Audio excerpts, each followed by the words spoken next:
श्री शिवाय नमस्तुभ्यम। आप सभी शिव भक्तों को सावन शिवरात्रि की हार्दिक शुभकामनाएं। आज हम आपको श्रवण कराएंगे सावन शिवरात्रि की व्रत कथा। आप सभी भक्तजन इस कथा को श्रद्धा पूर्वक और प्रेम पूर्वक श्रवण करिए। बोली शंकर भगवान की जय। प्राचीन काल में किसी जंगल में एक गुरुद्रोह नाम का एक शिकारी रहता था, जो जंगली जानवरों का शिकार करता तथा अपने परिवार का भरण पोषण किया करता था।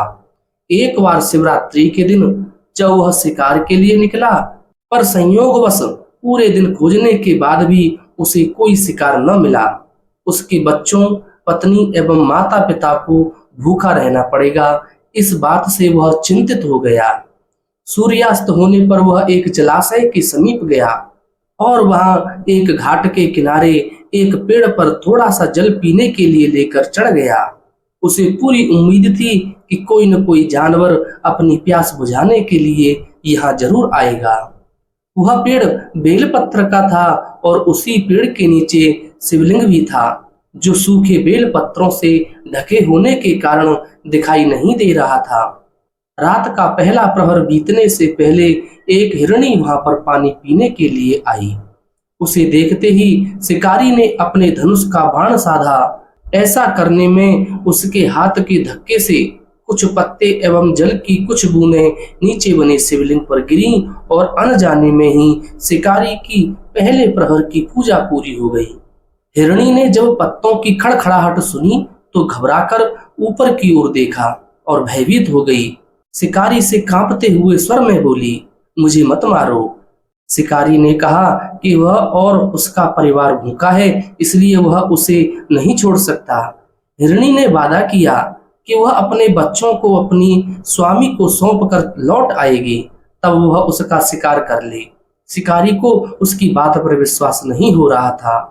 उसने फिर से शिकारी को यह कहते हुए अपनी बात का भरोसा करवाया कि जैसे सत्य पर ही धरती टिकी है, समुद्र मर्यादा में रहता है और झरनों से जलधाराएं गिरा करती हैं, वैसे ही वह भी सत्य बोल रही है। क्रूर होने के बावजूद भी शिकारी को उस पर दया आ गई और उसने जल्दी लौटना कहकर उस हिरनी को जाने दिया।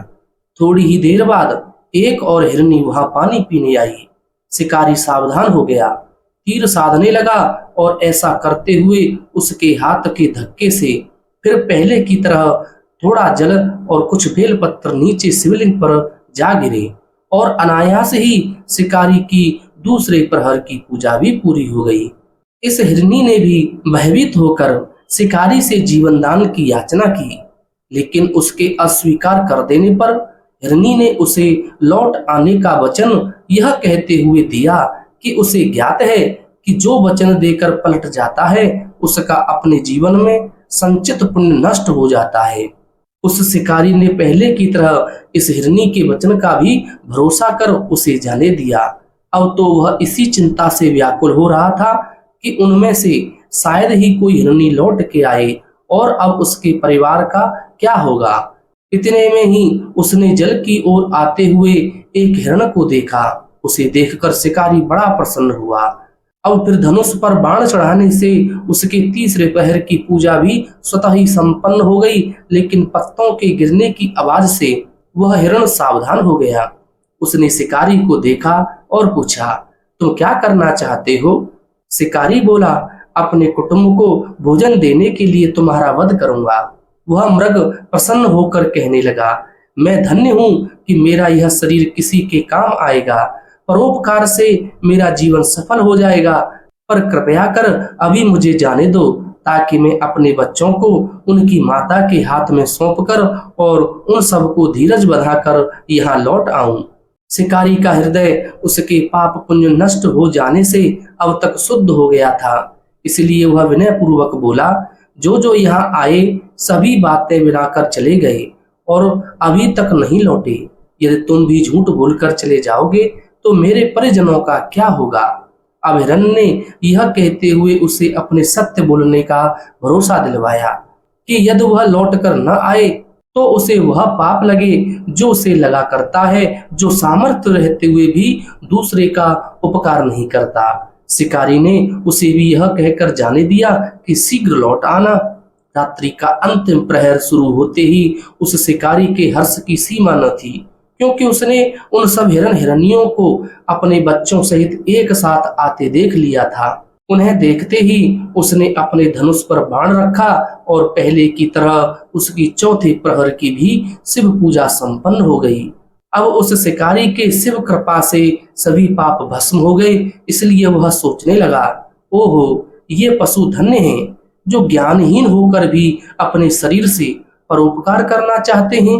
लेकिन धिक्कार है मेरे जीवन को कि मैं अनेक प्रकार के कुकृत्यों से अपने परिवार का पालन पोषण करता हूँ। अब उसने अपना बाण रोक लिया तथा मृगों से कहा कि वे सब धन्य हैं तथा उन्हें वापस जाने दिया।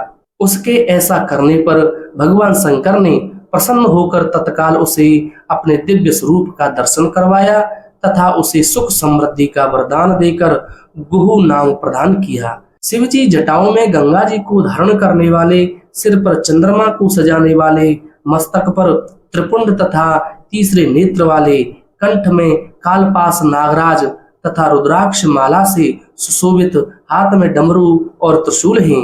भक्तगण बड़ी श्रद्धा से जिन्हें शिव शंकर, शंकर, भोलेनाथ, महादेव, भगवान आशुतोष, उमापति, गौरी शंकर, सोमेश्वर, महाकाल, ओंकारेश्वर, वैद्यनाथ, नीलकंठ, त्रिपुरारी, सदाशिव तथा अन्य सहस्त्र नामों से संबोधित कर उनकी पूजा अर्चना किया करते हैं। ऐसे भगवान शिव एवं शिवा हम सबके चिंतन को सदा सदैव सकारात्मक बनाएं एवं सबकी मनोकामनाएं पूर्ण करें। भोले शंकर भगवान की जय। ऐसी ही सुंदर कथाओं को श्रवण करने के लिए आप हमारे चैनल आध्यात्मिक एस्ट्रो को जरूर सब्सक्राइब करें। भोले शंकर भगवान की जय।